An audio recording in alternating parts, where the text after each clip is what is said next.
All right, hold up again. Ashe, Ashe, Ashe. Asante Sana, thank you for coming today once again. So just briefly, like Nigerianism on trial is our topic today. As a Nigerian-born individual who's biracial, I take a particular interest in this topic. I think I speak for all of us, or most of us, who are Nigerian, who are not benefited by a lot of the corruption that's running rampant through the country, that there's a particular bit of heartbreak when we see a lot of what's happening in Nigeria as far as the topic of discussion that he's going to introduce us to. So I am looking forward to this. I hope you guys are as well. He's really worked hard on this. Brother Omowale Africa has spent a lot of time researching a lot of information, working on his presentation for a while. I think it was back in May. You said it with a smirk on your face that you were going to be talking about Nigerianism and the colonization of the African mind. So here we are. I present to you Brother Omowale Africa. Put your hands together.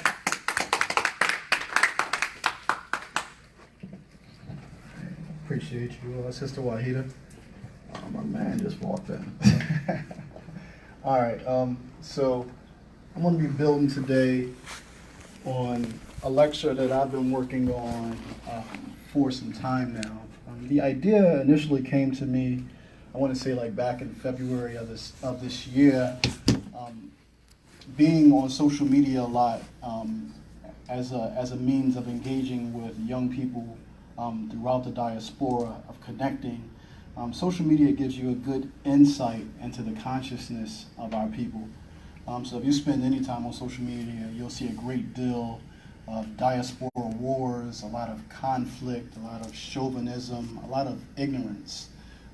So that kind of like piqued my curiosity because I wanted to learn a little bit about Nigeria, because I was reading a book one time from the brother LaRon Bennett Jr. He wrote a book called The Challenge of Blackness. And in the introduction of that book, he says that during the 60s, Black America had more riots and uprisings than were had on the continent altogether. And he said, in fact, if Black America was on the continent, we would have our independence today. So that made me want to look at some of the independent struggles that occurred on the continent. So naturally, the first one that I started to look at was Nigeria. And I was very shocked to find that their independent struggle wasn't really a struggle at all. It was more like a carefully orchestrated, theatrical, political maneuver that the British used to kind of give the view of independence to the Africans in Nigeria, but it wasn't actually independence. And you know, when I look at our own struggle here, I see parallels, you know, with like the integrationist movement and us receiving our like civil rights and thinking that we've arrived or obtained some type of liberation, when the reality is the dynamic is still exactly the same. So kind of like just spoke on what the impetus for my talk was today, but get into the heart of it. It really is about an identity crisis, an identity crisis throughout the diaspora, on the continent. A lot of the conflict that we are currently having as African people is because of our lack of identity.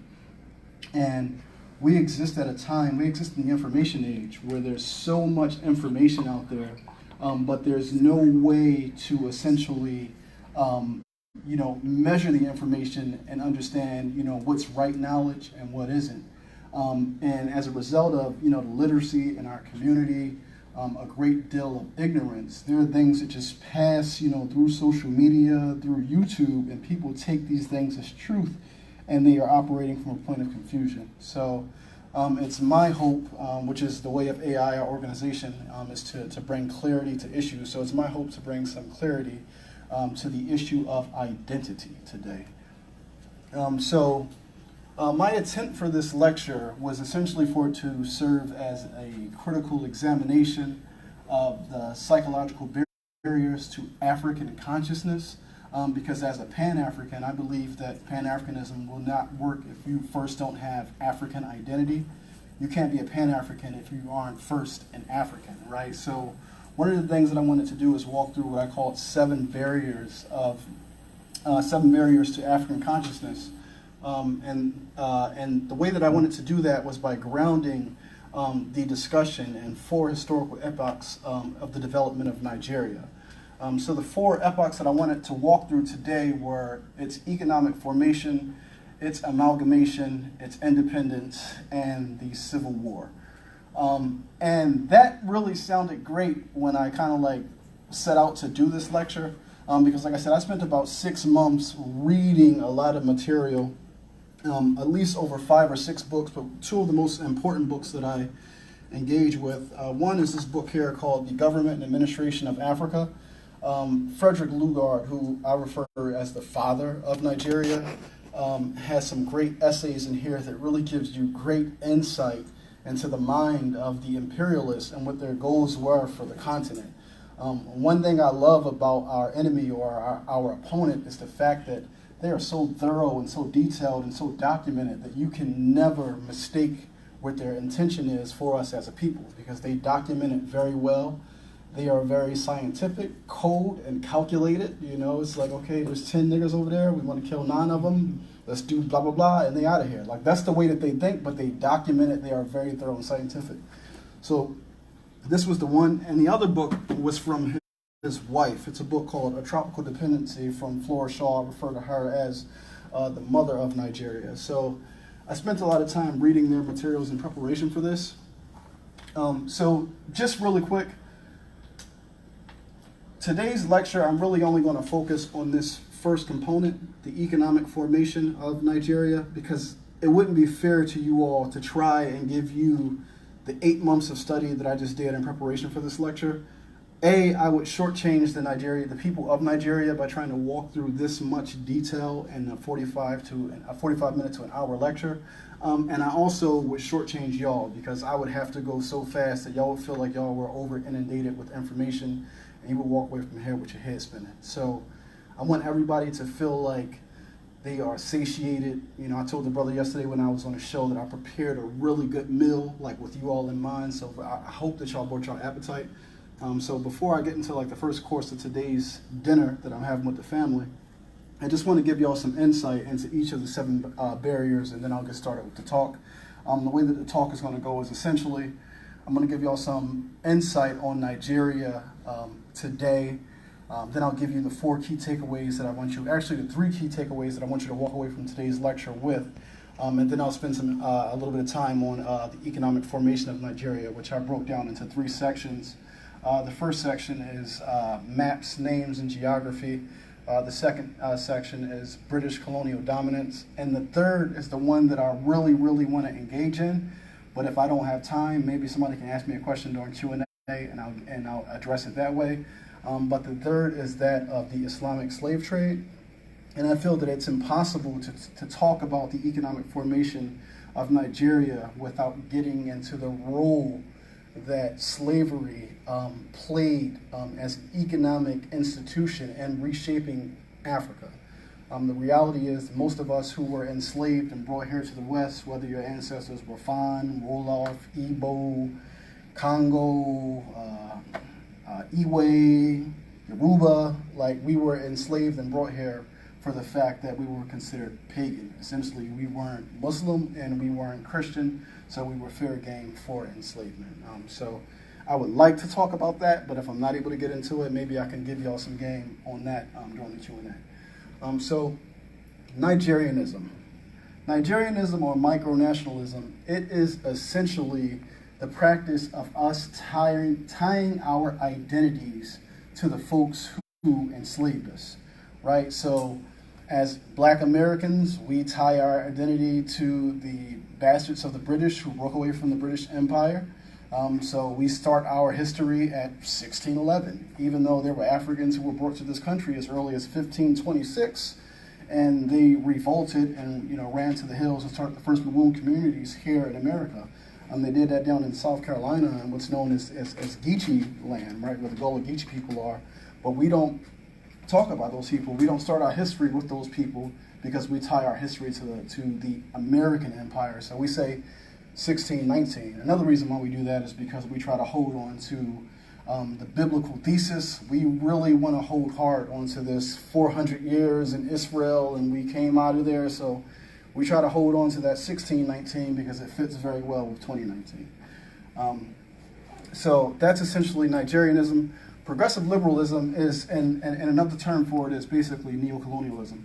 Barack Obama just went to South Africa recently to kick off the Global Citizen campaign. He spoke at Nelson Mandela's the centennial for Nelson Mandela, and he was very open and honest about what his aims and objectives were for progressive liberalism for the continent. He talked about the need for things like universal humanity, universal basic income, universal, he talked, opening the continent up to things like homosexuality and all these things. But I want to read here to drive home the point of progressive liberalism. There's an excerpt in here. This is Revolutionary Warfare by Kwame Nkrumah.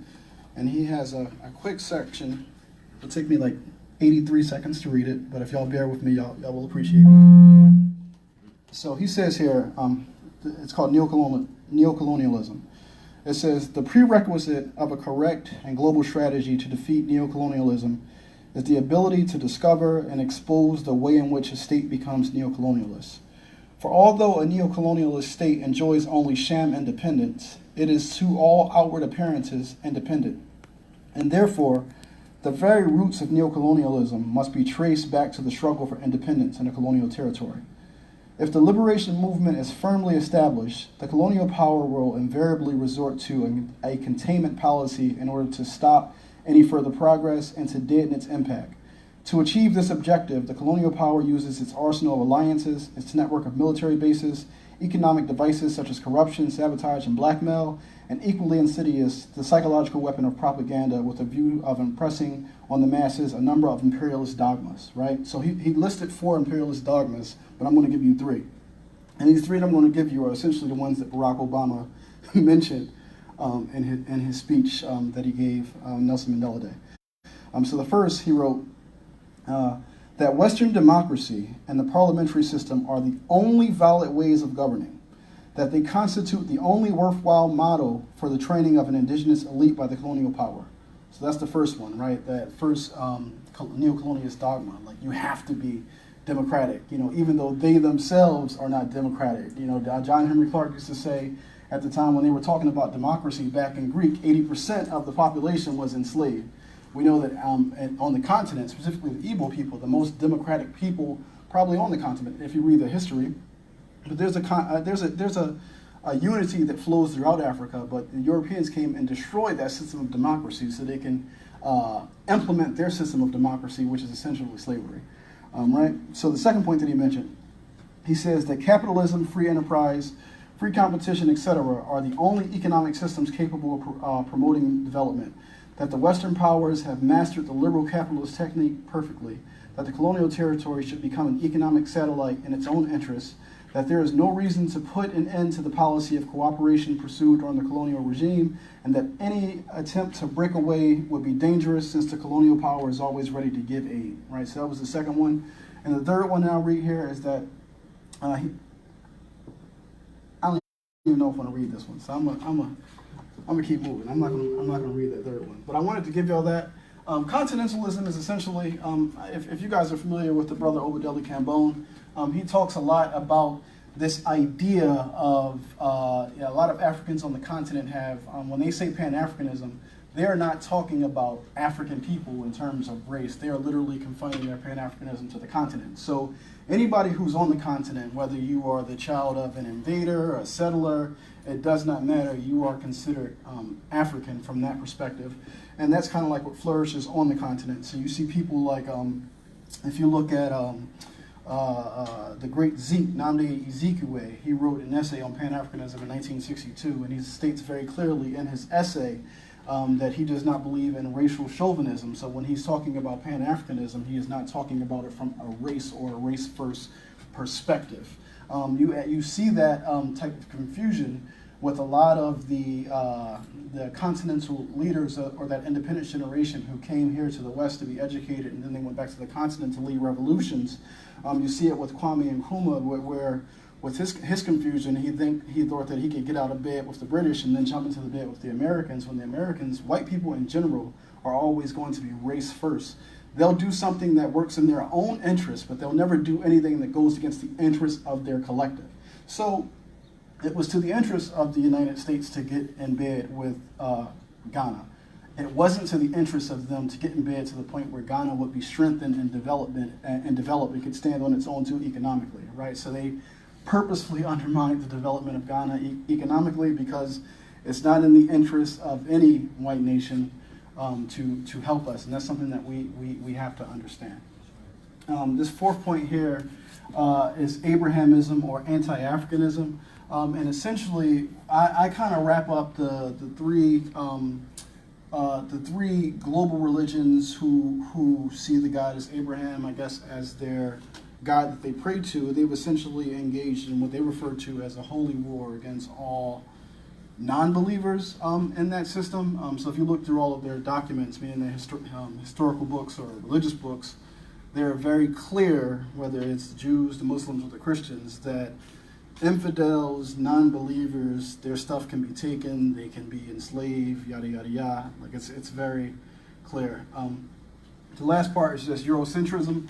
And I wanted to break that down into, like economic organization, political organization, and social organization.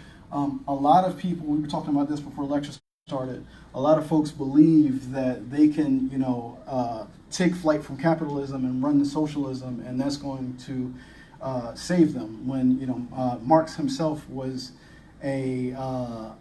was very vested in European imperialism. If you read any of the things that he wrote. So one of the things I try to do to alleviate the confusion around economics is this. I always give people the definition of economics, right? Economics is the optimal allocation of resources under conditions of scarcity, right? So it deals with the allocation. It doesn't deal with how the resources are obtained. The resources are obtained by imperialists essentially through strong arm, through murder, through rape, through yada, yada, yada. We good? All right, cool. Let me just get into this. So today, y'all mind if I take a sip of water? Hold that mind? All right. Take a sip. Take a sip. Hydrate. Drink more water, guys. Somebody had mentioned on Twitter that Dr. Amos Wilson used to be giving like 3 or 4 hour lectures and never take a sip of water. so I want to make sure I stay hydrated. But all right, so Nigeria today, the giant of Africa. Nigeria is currently the 7th most populous country in the world. It's projected to surpass the United States by 2050 and be the 3rd largest nation globally. So when we look at Nigeria's exploding population, the World Health Report is concerned. You see, our boy Bill Gates there with the president of Nigeria, President Buhari.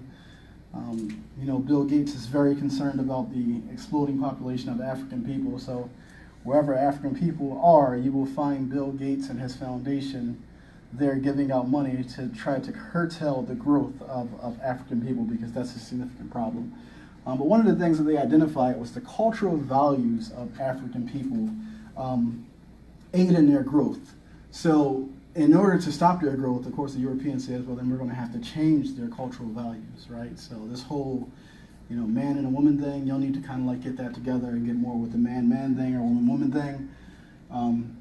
It's very important for women to be educated liberally so that they can come and work in the economy, because it shows that the more education that a woman gets, if she is working within the white capitalist economy, she's less likely to have children.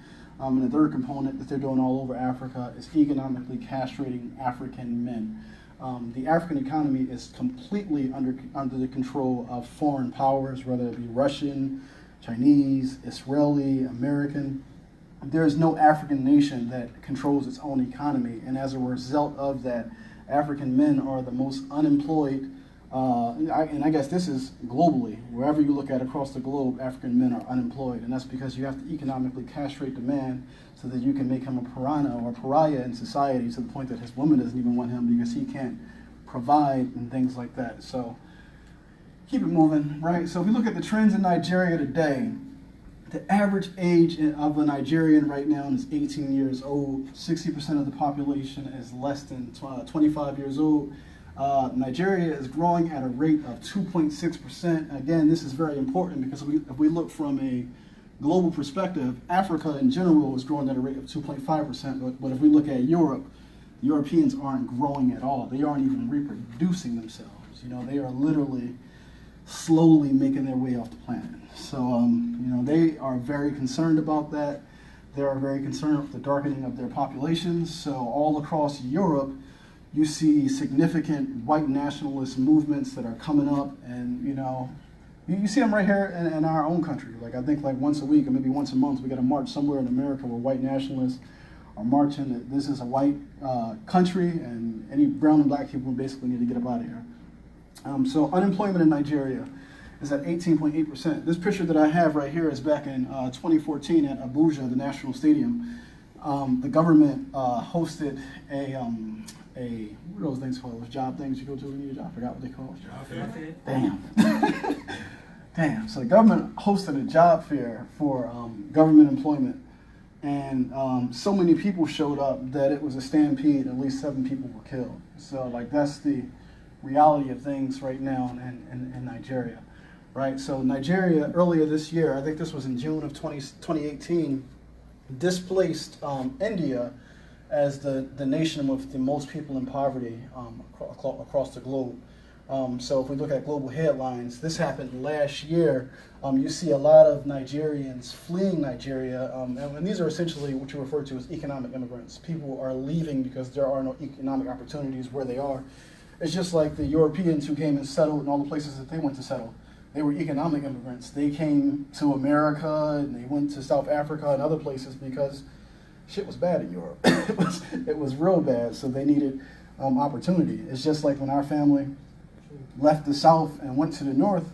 We left the South and went to the North to go to the factories because we needed some type of like economic opportunity. So when we had the Great Migration here in America, black people who were forcefully enslaved here migrated to the northern parts, and when we got to the north, we were met with all types of vitriol and hate and murder and hanging. It was vicious. But right now, Nigerians are fleeing Nigeria by like the thousands. So this happened last year. 26 Nigerian women drowned trying to make it across the Mediterranean. And what's very sad is when these women are getting to Europe, they are essentially forced into prostitution to stay there. In fact, if you're a black woman walking in Europe, it's almost assumed that you are like a prostitute. So if you're in Italy, I don't know how the Italian guys say it, is it Bella, whatever they say, like, it's assumed that if you are a black woman in Europe, that you are there as a prostitute. Again, in Italy, these are more headlines. This happened, I think, last week. And one thing that I find very, very interesting about Nigerians, and I guess it almost speaks to like their consciousnness, maybe this isn't even specific to Nigerians, maybe this is continental Africans in general. So there's a bit of a generalization here. But it's the denial of race, that racism isn't the issue that I'm dealing with. So this sister got busted in her face with an egg in Italy. And she writes in the article, or she quotes the article, she says, "I don't want to play the sexism or the racism card. You know, maybe they just bust me in the face and call me a nigger because I had a scarf on." You know, like, so, and, you know, this is a brother who was beaten to death in Italy, and which clearly labeled like as a racist attack. That happened last year. This happened in India. I don't know if y'all might have saw this on social media. Yeah, this brother right here got beat by an entire mall. This brother was in the mall in New Delhi. These two are brothers. And earlier that week, an Indian had died, so the local community blamed the migrant population because they said Nigerians are selling drugs, and that's how the Indian dude died. So they just found a random Nigerian and beat him to like within an inch of his life. So you can actually go online and find it. But I found it funny that as I was watching it, his brother says, you know, I don't know if it's got anything to do with skin color. Like you see the caption right there. You know what I mean? He almost beat to his death. So, and again, this is just not India. China and India. China actually used to have a little Africa. It's almost non-existent now because they are running them up out of there. But this is a brother. This brother was actually Congolese. The Congolese people are basically right next to Nigeria, like a little bit south on the bend. This brother got beaten to death in India, again in New Delhi, just for essentially being black. And again, in America, this brother is a Congolese brother. One of the things I always notice whenever, you know, the immigrant population believes in this, you know, this ideal immigrant. Like one of the things they're putting on the news is, oh, this brother, he's of Cameroonian descent. He's an aeronautic engineer, you know, as if being an engineer or being highly educated is going to stop racism, white supremacy from attacking you. But this was the picture that they put online. And we saw what happened to the young sister, Nia Wilson, who was essentially had her throat slashed just for being a black woman. So she isn't Nigerian. I'm just saying that in America, it doesn't matter. Because once you come to America, that whole ethnic identity or ethnic chauvinism, it don't matter. Like, you know, Dr. Clark used to say, when the students were arguing in his class of what, I'm from the Caribbean, I'm from Africa, I'm from America, he said, y'all all go out there in the middle of Broadway and all y'all try to catch a cab. And he said, that cab driver is a better Pan-Africanist than all of y'all. And that's essentially what it is, because this is, once you land here in America, it's not about, I'm Caribbean, that stuff that don't matter, go right out the door. So population trends abroad. The reason why I'm focused on America here, because when it comes to the African diaspora, the movement in terms of destination is two places. You're either going to the UK or you're coming to America or you're going to Canada. To Canada, you're going to get a lot of Caribbean people migrating up to Canada. So you'll have a Jamaican diaspora in Canada. You'll have a Haitian diaspora in Canada. In the UK, again, you get a lot of island people going over to the UK. But right now, they are, you know, it's very serious over there. Like, they're not feeling the whole immigration because, like I said, they're dying out. So, you know, black people are scaring them. But I'm really focused on America, right? So if we look at America, Nigeria represents the largest immigrant population coming to America from sub-Saharan Africa. So I was talking to the brother, and he mentioned like this emerging Nigerian American identity, and that speaks to the fact that Nigeria is basically America's new ideal immigrant, right? They're the most educated group of U.S. immigrants. The caveat to the fact that they are the most educated U.S. immigrant is that they have zero historical consciousness, especially the immigrant population. And what I mean by that is the study of history was removed from Nigerian schools in 1982. So you have an entire generation who was essentially went through school without understanding any, you know, sense of history, their own or others. So I wanted to speak to the impact, right, on the demographic changes, what they're going to have essentially on Pan-African consciousness, right? So I'm basically saying here that due to the lack of historical consciousness that we see in a lot of the folks emigrating here, 3 points of concern or just observation. The first is that a lot of these folks have no concept of Pan-African solidarity or identity. The second thing is they are accepting of the current world order. Like, they're not coming here looking to overthrow white supremacy. They are essentially looking to integrate, you know, with the current reality here. And the third point is, again, I mentioned earlier that we have a lot of economic immigrants. So these folks are solely concerned with earning a living. They're not coming in here trying to get involved with, you know, the black American troublemaker. And we see that the, you know, the Hollywood propaganda arm is very busy in making sure that black Americans are perceived as like the troublemakers, and that when immigrants come here, you need to stay away from them because they got what they got because they're troublemakers. So when they come here, they're not concerned with getting in trouble, fighting the power, none of that stuff. They are only concerned with making a living because, like I said, they're coming from cases of extreme want and poverty. This was put out by the World Bank earlier this year, April of 2018. Nigeria top remittances to sub-Saharan Africa this year. So Nigerians living here in America sent $22 billion back to Nigeria last year. You know what I mean? So this is essentially what they're coming here for. You know, if you look at places like Haiti, one person that's employed is taking care of 17 other people. So if you think about the immigrant population that's coming here from Nigeria, Haiti, it doesn't really matter. When they come here, they're taking care of significant people back home. They're sending money back home. And some of them are not. Like after you're here for a generation or two, you kind of like, that attachment is no longer there, and you're not really necessarily concerned with looking out for anybody because you are now, you've taken on this new American identity. All right, so, I wanted to be fair here.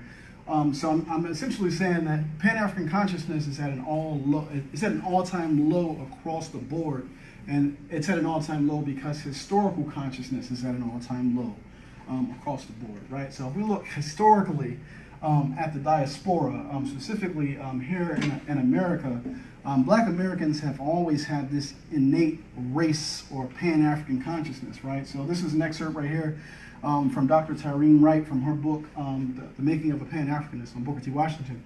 And what she's essentially saying is that in the last year of Booker T. Washington's life, the U.S. had just finished building the Panama Canal, and they used a lot of immigrant labor to do it. And they tried to pass a bill called the African Exclusion Act, where essentially the U.S. would systematically exclude any and all persons of African or the black race from the U.S. hereafter and place them in the same category as criminals or undesirables attempting to enter into the country. So Booker T. Washington was like, hell nah, we ain't doing that, because as Pan-Africanists, we understand that we can't operate in isolation, so we just can't operate as Black Americans. We know that there needs to be considerable intercourse, economic, intellectual, between us and the rest of the diaspora and the continent in order for this thing to work.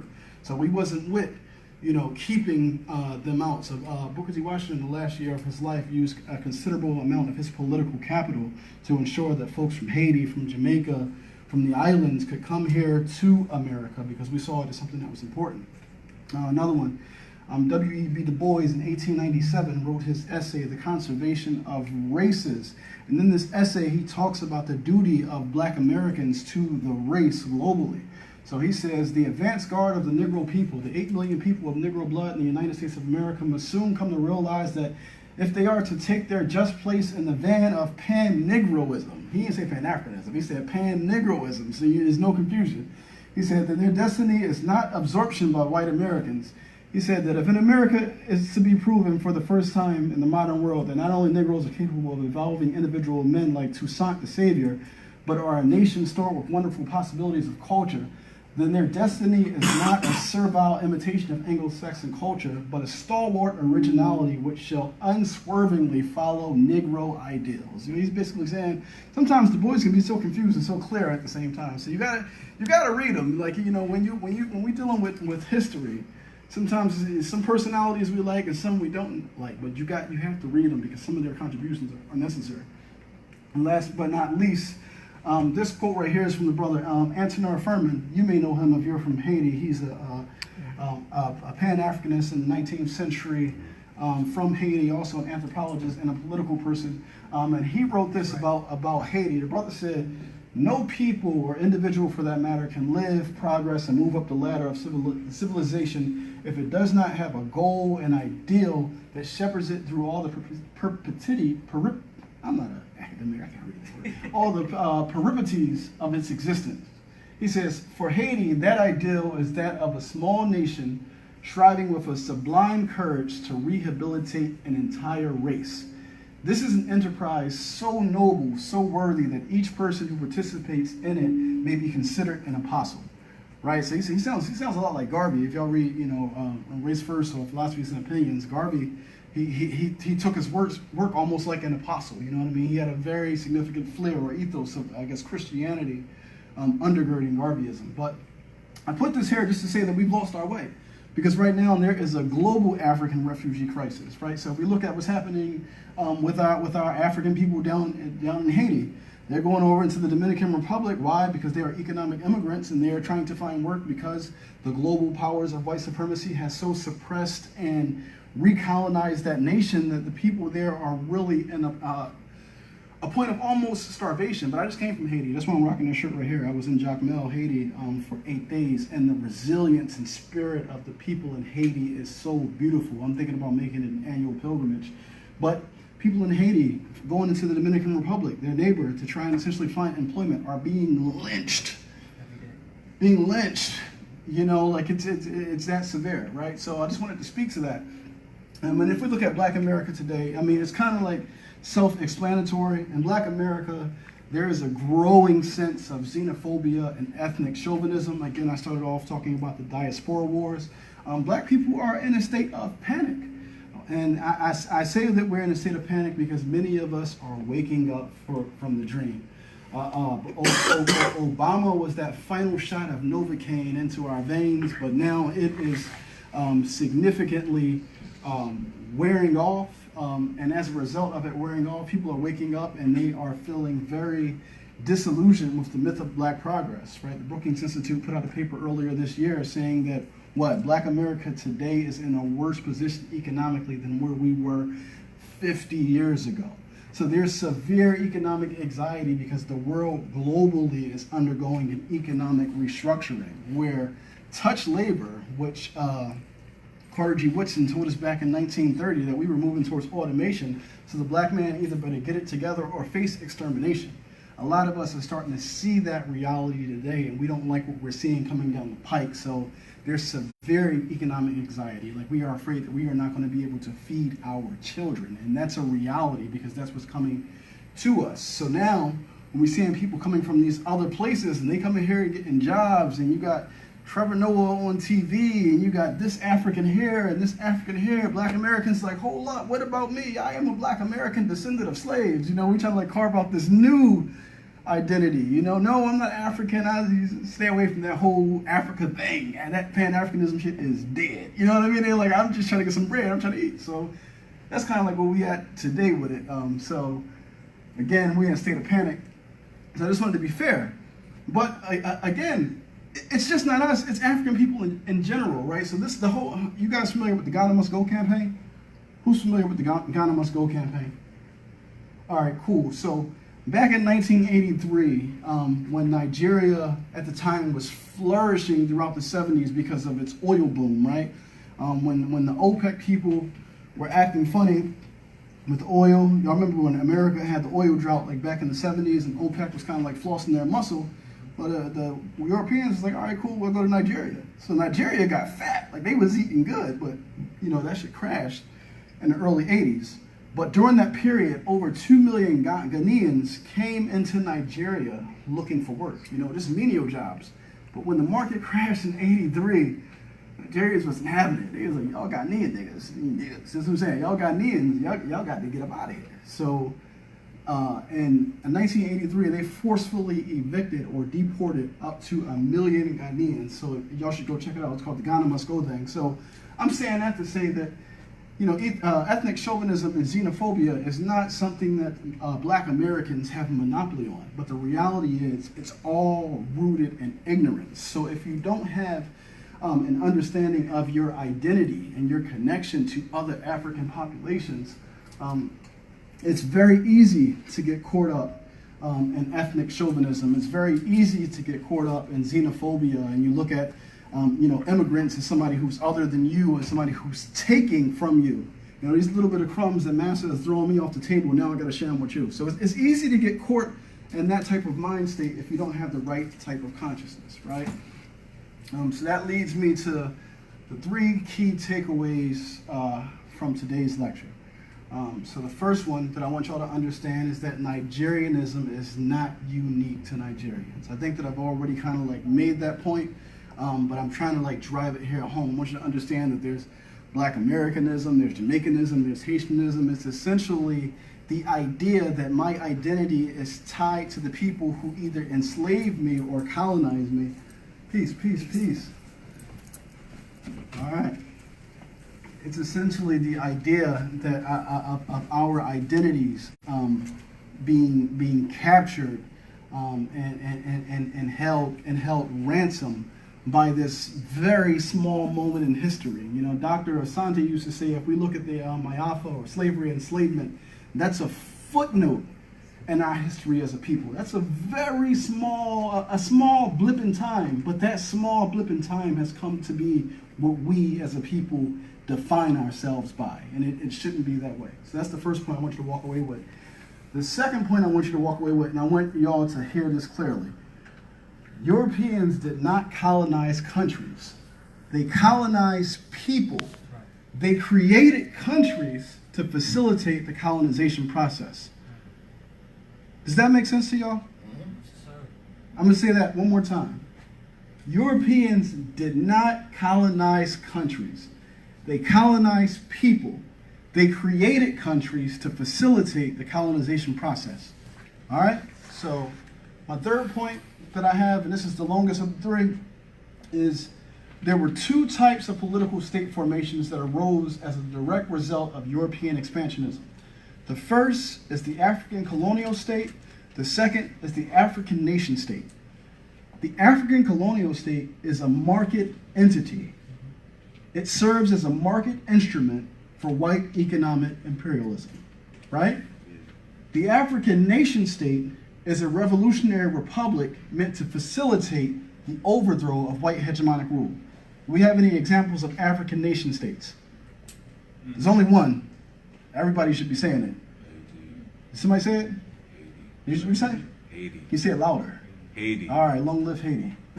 long live the revolution. Haiti is the only African nation state that was developed as a direct attempt to overthrow the white hegemonic rule of the French, the Spanish, and who was the third European nation? British. British. How can I forget the British? I'm talking about Nigerians, so I can't forget the British. So the point I want you to walk away with is, remember, the average age in Nigeria is 18 years old.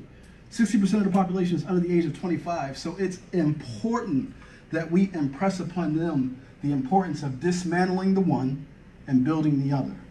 So dismantling this Nigerian identity, this Nigerian ethos where you are attached to the colonial state, which only serves to facilitate your continued oppression, and working collectively as African people across the globe to develop either the nation state or nation states capable of protecting us all.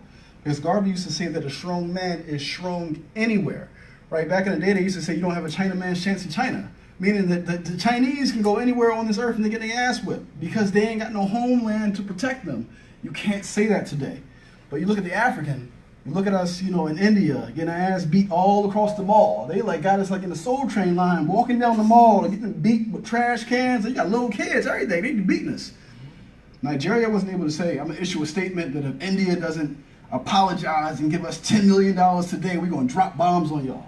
But let that would have been a Chinese person that happened to. China would have been at their back door like, what's up? You know what I mean? Because a strong man is strong anywhere. You can hold yourself down anywhere.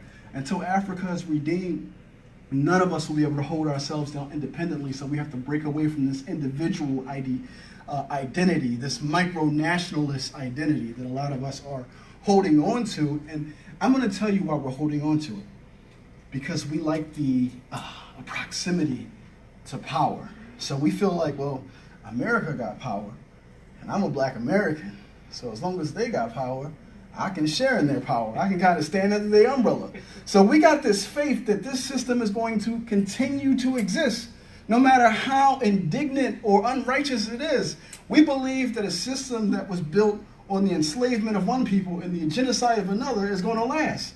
Even when you look throughout history and we see empires fall, and they fall, and they fall. And right now we're in the middle of an empire that's preparing for a fall, and we're standing around like, I'm a black American descendant of slaves, instead of us preparing and coming together to be like, listen, when this situation falls, I'm not trying to be oppressed by the Indians. I ain't trying to be oppressed by the Chinese. When this situation falls, I'm trying to stand strong on my own.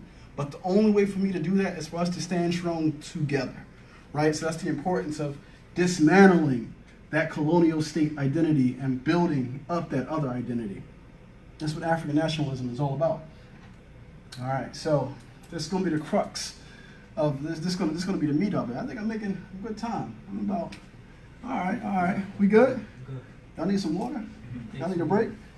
All right, cool. All right, cool. So the economic formation. And this one, this is going to be a treat. This is a treat for me because professionally, I'm a CPA. So I work, I examine corporations. I understand corporate entities. So I understand when I'm looking at one. So when I'm reading this history, I'm like, God damn, this is essentially, this is an acquisition, this is a financial consolidation, this is that. I'm like, damn, they ain't hide it from us.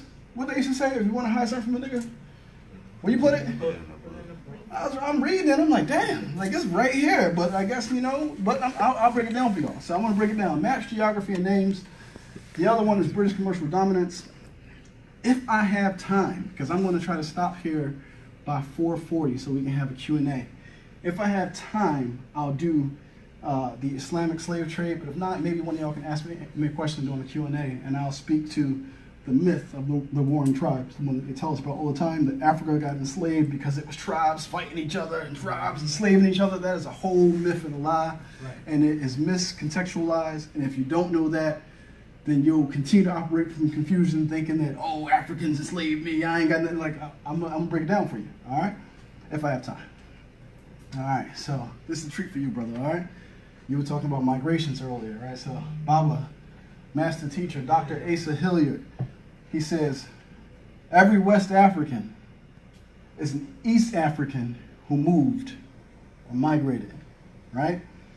So if we look at the history of continental migrations, there are two types.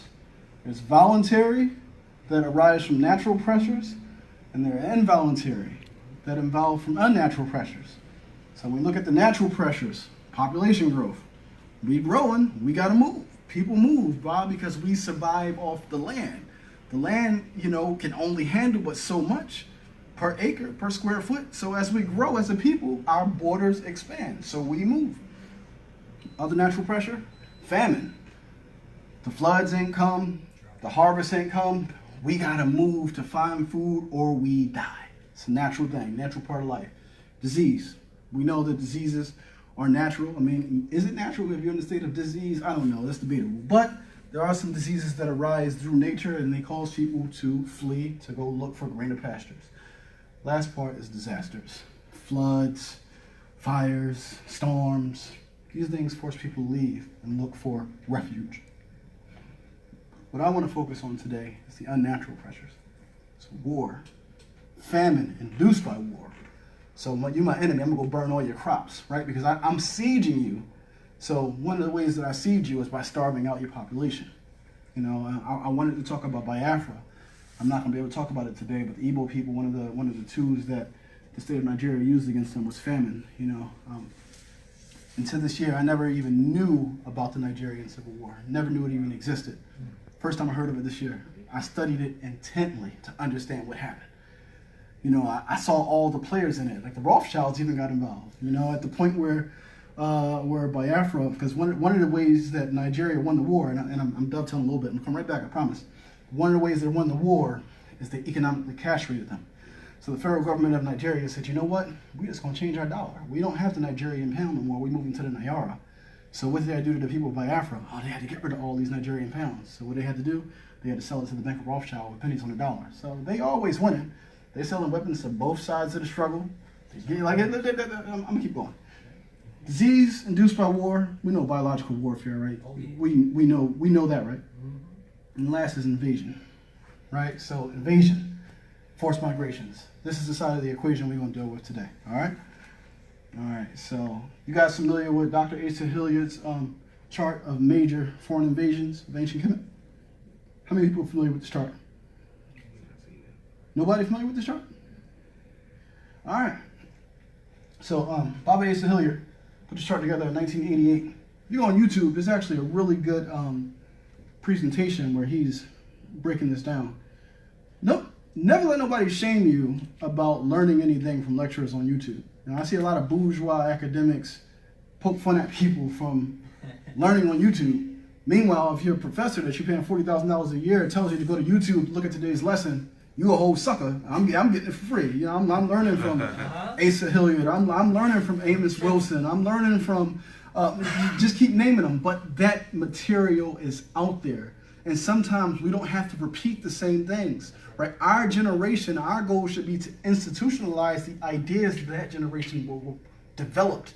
They developed these ideas over a 40-year period. I was talking to a brother in Africa, and he was mentioning some stuff, and I'm like, brother, have you ever heard of Frances Cress Welsing? Say, oh, well, you recreate the will. That already exists. You should read what she wrote and then build from there. But the fact that we ain't reading and we don't have a library and we aren't institutionalizing knowledge, we're doing a whole lot of spinning our wheels. So it's important that we check this out. So he breaks down the invasions that happened in Kemet from about 1750 BC with the Hyksos all the way down to the modern era. He has it all the way down to the year 2000. What was that? Oh yeah, I'll try and talk about that briefly if I can talk about the slavery part. But essentially, who knows who this brother is right here? Is it Norman? Yes, who is Norman? He was the original. Well, they say like one of the original kings of Kemet. Okay. So, okay. But I'll let you go ahead. No, that's perfect. Anybody else want to add to who he was? He united Lower and Upper Kemet for the first time Why did he unite them? to form one kingdom, Okay. one nation. You know anything about him? Nothing that no one has already said. All right. So what was that? Fighting against the Asiatics that are coming across. What was that? Say that again. Fighting against the Asiatics that are coming across. So he unified two people because the Eurasians and the Asiatics were coming across and attacking them. He said, hey, we can't stand alone. We fighting with each other when these people are attacking us from the outside, so we need to stand together as one in order to stand. And we don't stand as one, we don't stand at all. Right? So that's brother, y'all already said it. This is Norma or Paramenes. It's the first Pan-African nationalist. And why do I say that? Because he created a nation.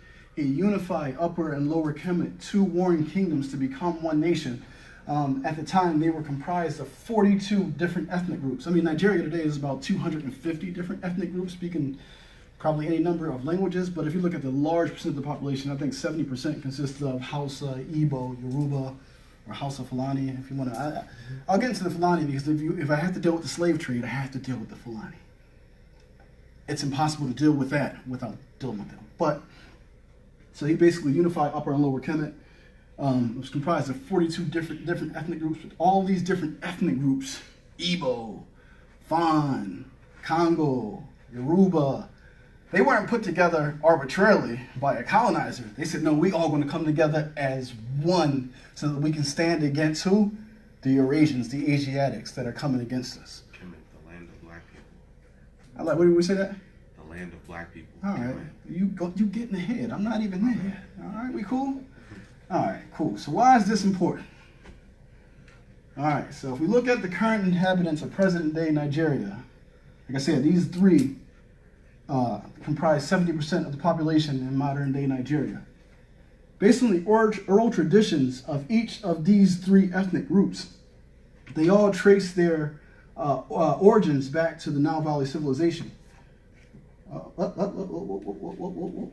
can't see that. All right, where we at? We got? Sneak peek. All right, so the sister wrote here, not sister, she ain't my sister, but Flora Shaw, the mother of Nigeria. I call her the mother of Nigeria somewhat condescendingly, but she wrote here in this book because I love the fact that they document everything. I mean, they document everything. But she said, it is accordingly to Egypt that we look for all our earliest information concerning the land of the blacks. And it is to Egypt, and through Egypt to Asia Minor and Arabia, that the blacks themselves trace their oldest traditions. Flora Shaw, mother of Nigeria, she wrote that in Tropical Dependency. You have to read this book because she breaks down so much. Okay, right? So how did Egyptians come to be Nigerians? The answer is the same way Africans came to be Negroes. Both Negro and Nigeria are market terms. I'm going to break down how she gave the name Nigeria and why she gave the name Nigeria, which she didn't create. She just used it for this entity, which was a market entity. But we all know that Negro is a market term, right? Yes, sir. We got some Negroes for sale, right? We know that that's a market term, right? But we can't stop calling ourselves niggas because they've been driven into us. Like, that's who we are. We market commodities. But, let's get into it.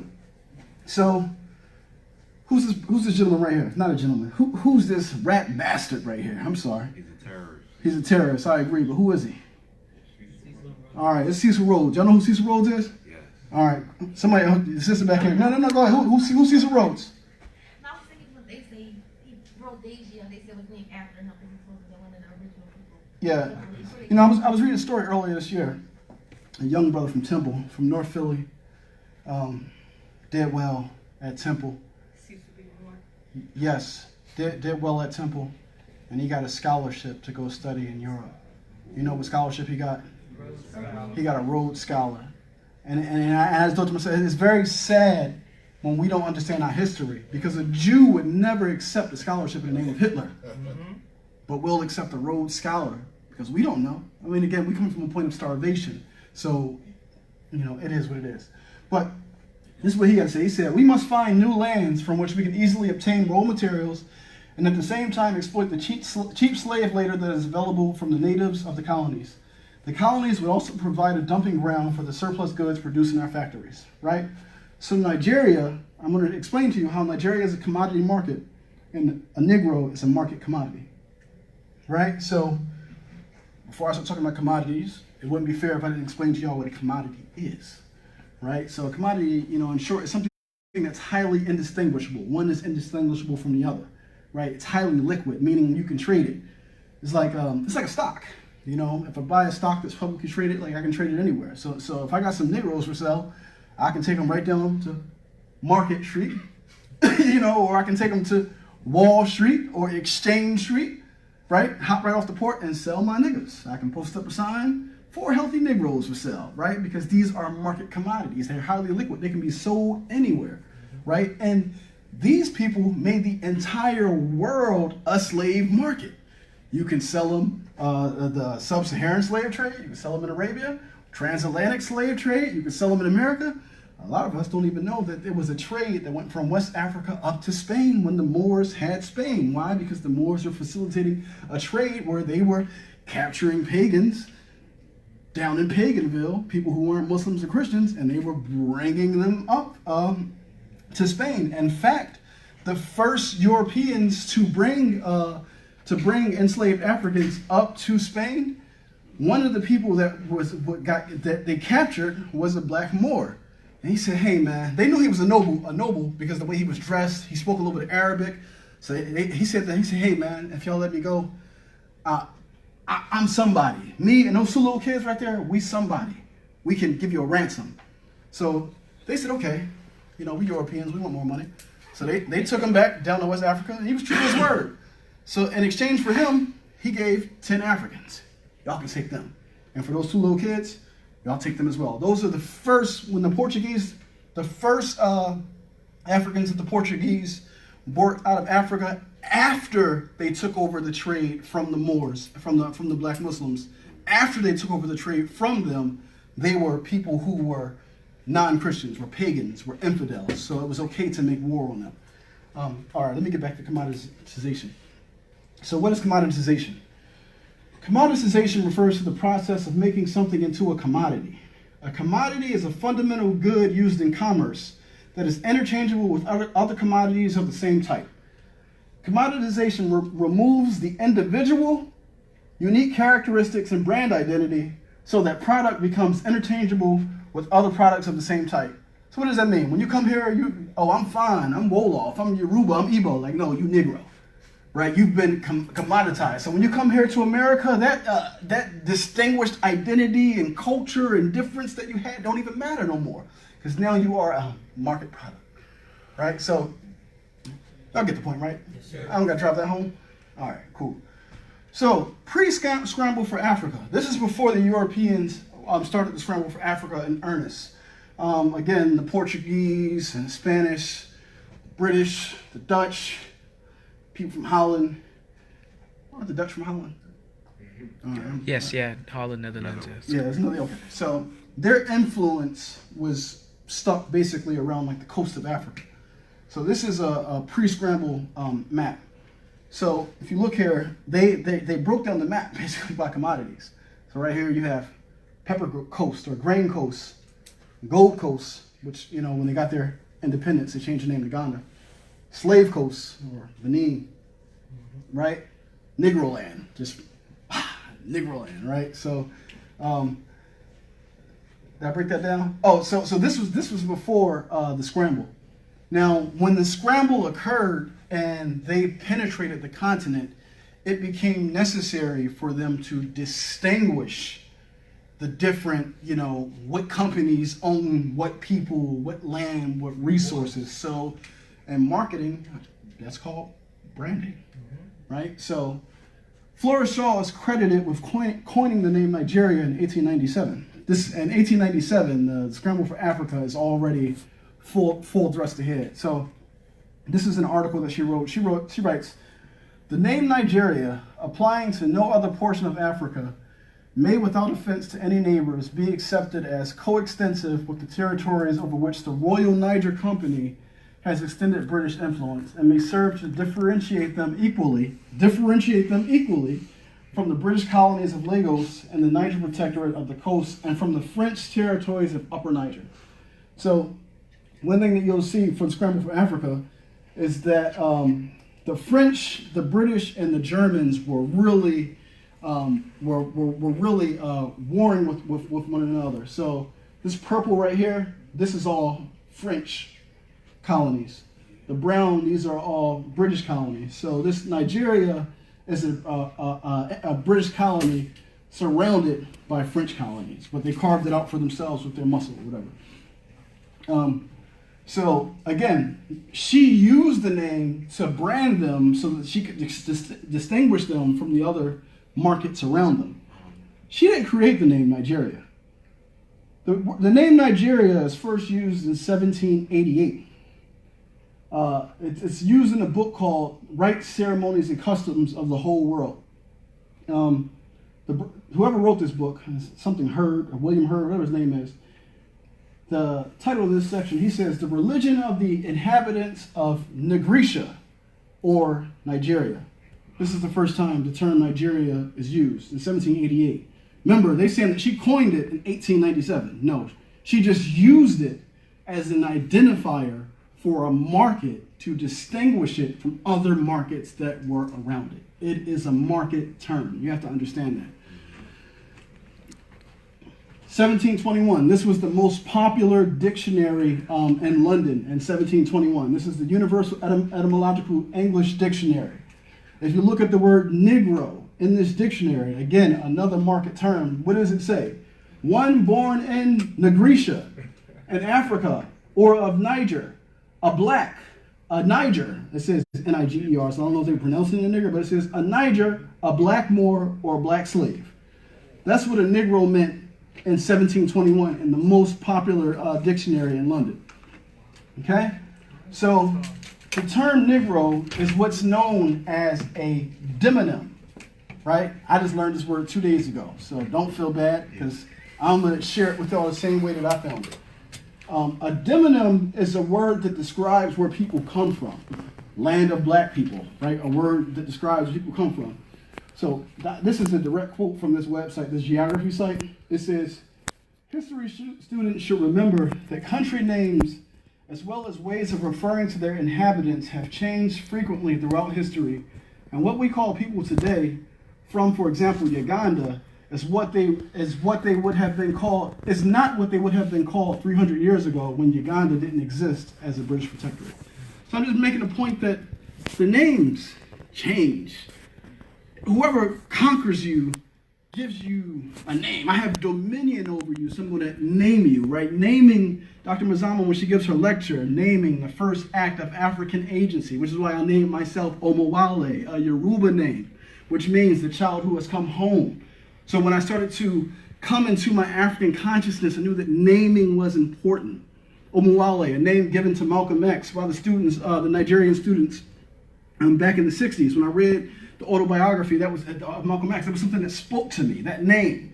So when I saw Dr. Mazama give that lecture, naming the first act of African agency to show that you have dominion over yourself, I took that name, Omowale. I took the last name Africa because Dr. John Henry Clark says a name needs to attach you to land. It needs to mean something. So when I looked at my government name, like, I ain't gonna put it here because this is on social media, and then, you know, Malcolm X used to start off his lectures with friends, enemies, so I know that there's some enemies watching, so I ain't going to give y'all my government. But I looked at my government, and it means like a small person from some land over in Scotland. I'm like, damn, but that ain't me. I ain't Scottish. You know, I'm not confused, but that's neither here nor there. Let me keep it moving. So this is one of the pre-colonial maps.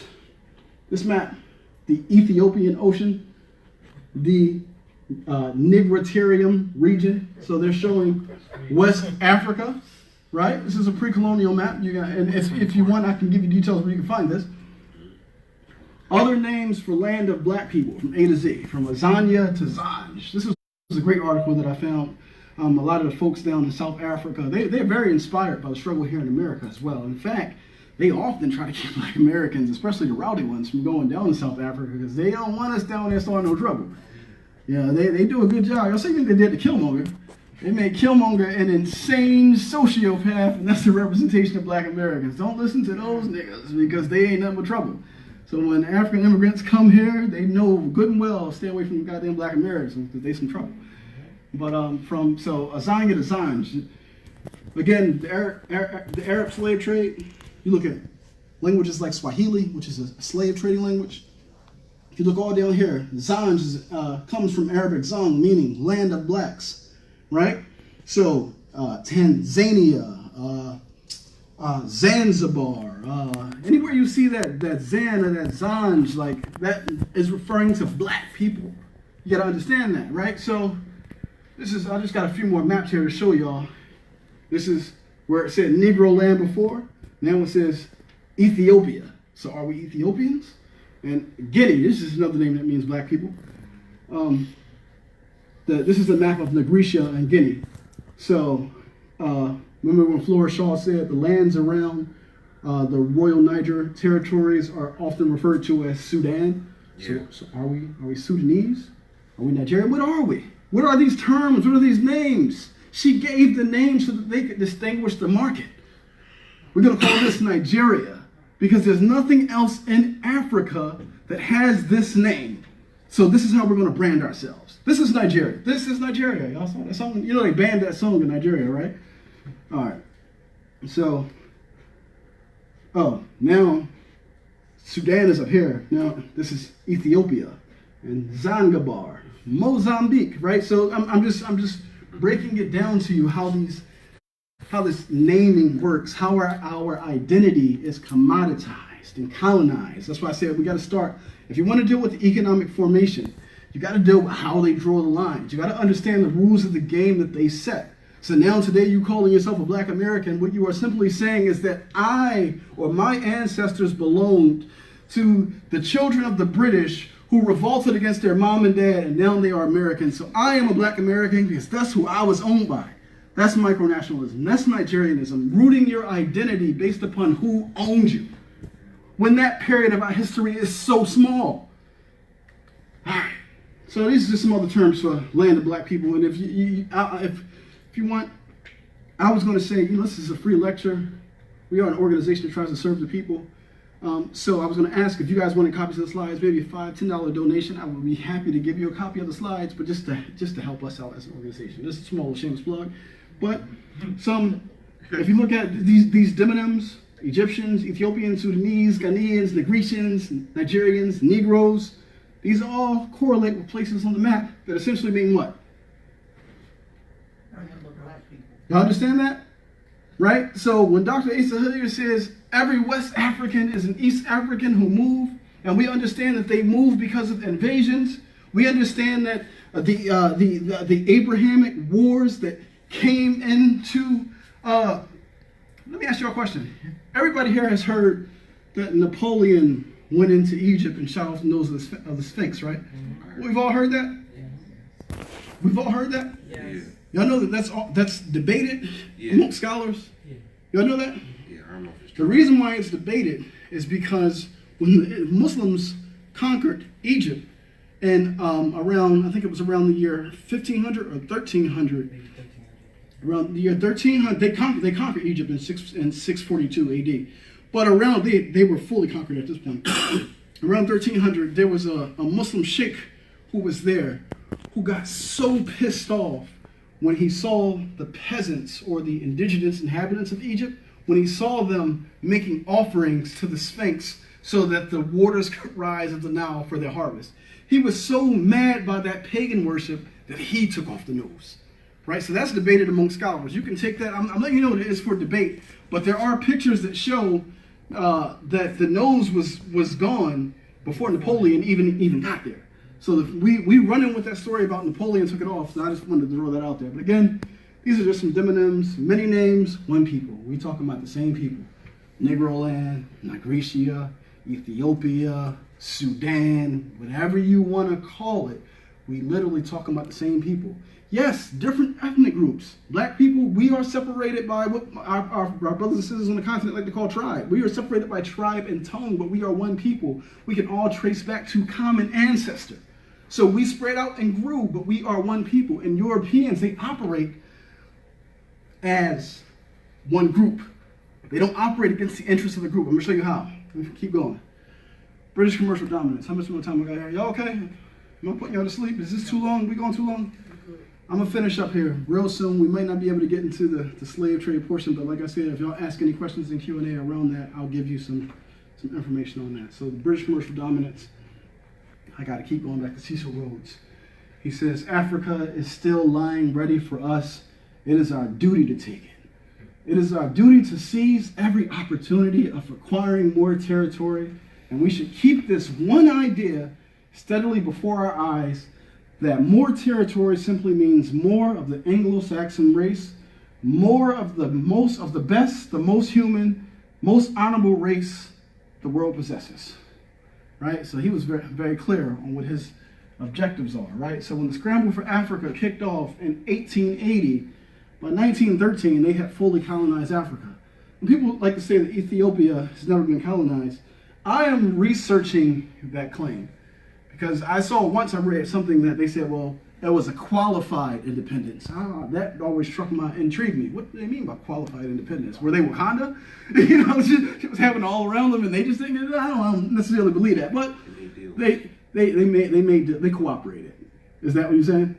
I mean, that may be the case. But like I'm saying, I know that for us during the early 20th century, Ethiopia was a symbol, especially like in the Garvey movement, you know, princes shall come out of Egypt. You know, we were so steeped within the Bible that it meant something to us to fight for Ethiopia. You know, so during the Italian-Ethiopian War, where the Eritreans fought on the sides of the Italians against the Ethiopians, but during that war, Black Americans signed up to go over and fight to protect Ethiopia. But that's neither here nor there. In less than a 33-year period, the Europeans got on one page, and scrambled for Africa, colonized Africa. Right, so they kicked it off. With European entrepreneurs formed companies. Like companies was the method, and this is important. When I'm talking about market commodities and commodity markets, the company was the instrument used to colonize the continent. So we got to understand this, right? So I'm gonna keep breaking it down for you. Hold on, what was in here? The problem was, you know how in capitalism they say competition is a good thing? Yeah. The problem was competition isn't necessarily a good thing when you said it needs to be, for socialism to work right, you said it has to be a homogenous population. Well, for capitalism to operate in its purest form, it needs to be a homogenous population. When you have an opponent, right, that you are trying to colonize, me and you can't be fighting against each other. We can't be competing because we're trying to compete and it's making our business venture unprofitable. Because the Europeans had intense competition, trade wars, and they had to fight military campaigns because the Muslim emirs were deeply entrenched and already controlled the markets. Remember, the Muslims already had a sub-Saharan slave market going across the Sahel region of Africa. They already had a market going from West Africa up to Spain. In fact, it was a Muslim who came here to America in 1311 and traded with the Indo-Americans. So when Spain won the war in 1492, or when the Christians won the war in 1492 against Islam, that's what they always say, 1492, Columbus sailed the ocean blue. Why? Because the Muslims already had a route to America. You know what I mean? But that's neither, I don't even know how I got there. I'm motor mouth at this point. But so at this point, I got there because I said the military campaigns. They had to fight against the Muslims because the Muslims, black people were essentially currency on the continent. Not black people who practice the traditional practices of our ancestors. So if you were not Muslim, if you were not Christian, then you were not human, and you were currency. And when Islam conquered Africa, they literally, on an annual basis, would raid into Africa. Let me keep going. But essentially, you can't make money in that type of instability. So I need to put these wars down. I need to stop this slavery thing, this slave raiding thing. And an interesting thing that I want you to know is slavery in America ended here when? 1863, somebody said it? 1865 in the United States. Well, Well, they say the pit 1865, but we know in Mississippi it wasn't until 2013. So. okay, so if we look at 1863, right? Here's an interesting note that we should understand. The Nigerian army was formed in 1863. Why is that important?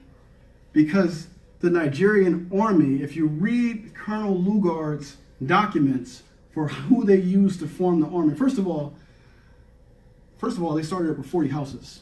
And the reason why they started up with houses is because the houses in the north were dispossessed by the Fulanis.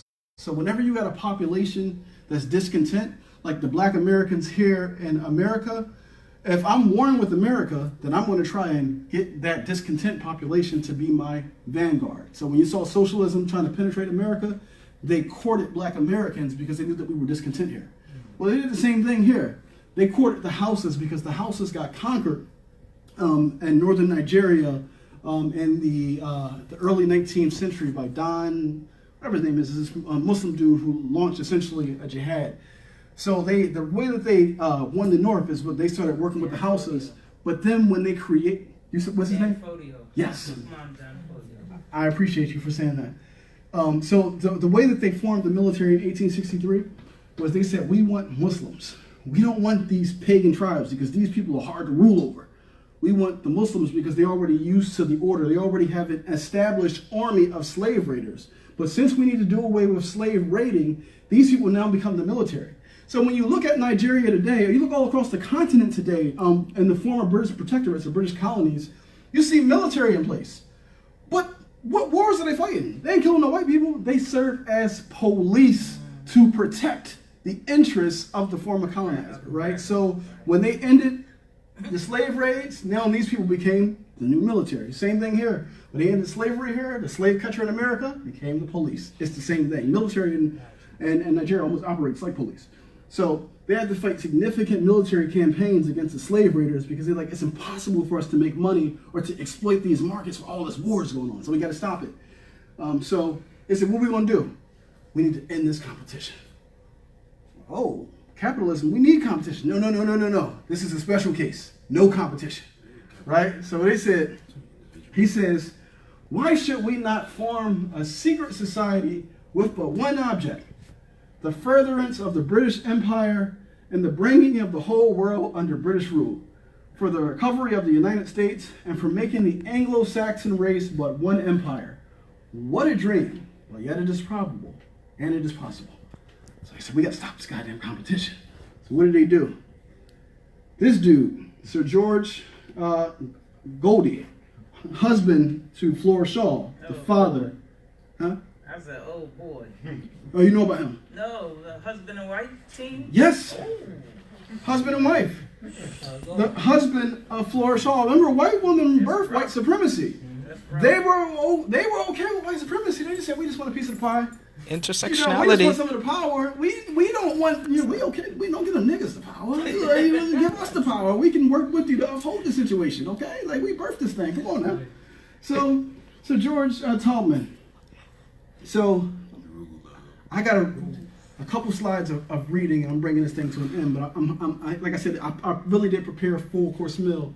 And as I'm going through this, I'm hoping y'all understanding why I decided to only focus on economic formation. Because if I would have tried to go into amalgamation and independence and the Civil War, I would have had y'all here for 12 hours. You know, and I've been so just ingrained in the culture and study of Nigerian history that I didn't realize how much information that I had built up. So, you know, the exercise to try to distill and consolidate, it was just too much, which is why I just decided to focus on economics today. And plus, economics is my wheelhouse, and I feel very comfortable there. But, so the Royal Niger Company was a product of the economic and political conditions existing in the Niger Delta in the second half of the 19th century. After the discovery of the mouths of the Niger in 1830, the upriver trade had been organized by MacGregor Lord. He carried on by him and his agents till his death in 1861. When his vigorous personality was removed, the trade languished for a brief season until 1864, when the West African Company was formed. Please keep in mind, this West African company is what's going to become what is Nigeria today. I want you to understand that Nigeria is a market entity. Remember when I said that, the key takeaway, there were two types of nation-state formations that came out of European expansionism. The colonial state and the revolutionary nation-state. Haiti, example of the latter. Nigeria, an example of the former. The colonial state is just an outgrowth of the colonial company. We got to understand that. So it says, the West African Company was formed. Several other firms followed, notably Miller Brothers in 1868, and for a decade, competition raged fiercely along the creeks and the beaches of the Niger Delta. As a result, trade profits were reduced to a minimum, and affairs were critical until the organizing genius of Sir George Tubman Goldie was applied to the problem. He said the solution was obvious. Now, let me tell you how this works. When I read Sir George Tubman talking about amalgamation, and I said to myself, man, that sounds like a financial consolidation. Because in accounting today, that's what we refer to it as. But again, in the 20th century, 19th century, they use different and old and unuseful words. But an amalgamation is a financial consolidation. So he says, so George Tubman would apply to the problem. The solution was obviously amalgamation. But the difficulty was to bring this about. So George, by his diplomatic skill and determination, succeeded in 1879 in uniting the competitors into one united African company.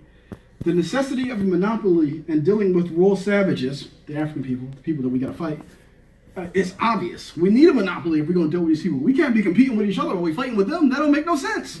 But that's what we're doing. We got white supremacy coming against us, and we're like, I'm a descendant of slave. You're a black immigrant. You need to get the hell out of here. Like, no. How are we fighting with each other? And they warring against us. Close ranks. Get rid of that slave identity. Operate under an African or Pan-African identity. It's necessary. You don't get a reemergence of Pan-Africanism or Pan-African consciousness without first shedding that identity. All right, let me keep going. It says, where the expenses and risk of trade are high and there is no fixed schedule of prices and no dependable market conditions, trade competition becomes chaos and the traders tend to involve each other in general ruin. Meaning, like, competition is so steep, they call it cutthroat.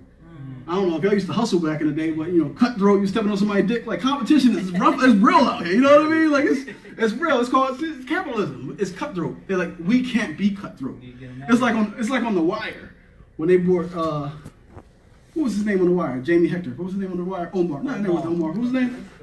Now Marlo. Marlo. When they brought him to the table, they said, hey, come on, brother, you got to come join the co-op. We can't get this money with you out here killing. We can't have this war in the street. Come join the co-op. Because that's what happened. The Europeans was killing each other. They said, no. You got to amalgamate. Come join the co-op. We can get this together. This is a crime syndicate. Biggest crime family in the world. Yeah.